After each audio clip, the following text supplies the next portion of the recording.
नवरंगपुर जिला Umarkot पौरांचल ward number 8 जमाई colony स्थित तारक हालदार घरे मध्यरात्रि लुट होइथिबार देखिबाकु मिलिछि।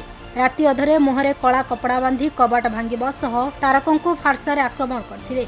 फलरे तारक गुरुतर अवस्थारे सेमानक सम्मुखरे पड़ी रहिथिले। तथापि सेमाने तारकंकु छाड़ी नथिले। तारकंक घरु तारकंकु माड़ मारी किछि टंका, मोबाइल, स्त्रीर 2टी कानफुल, सुना चूड़ी लुट करि नेछंती।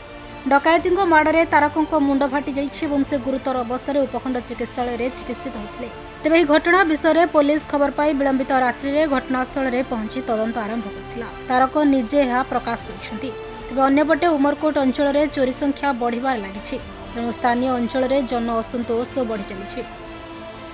मोर ना समरधर मंडल मु कहूँ जे आम ये लगातार 3-4 थर एमती चोरी डकती है। आम भयभूत अच्छु आईन हिसाब से जदि किसी जगिया देवे से आमर भल हम आम भयभूत अच्छु।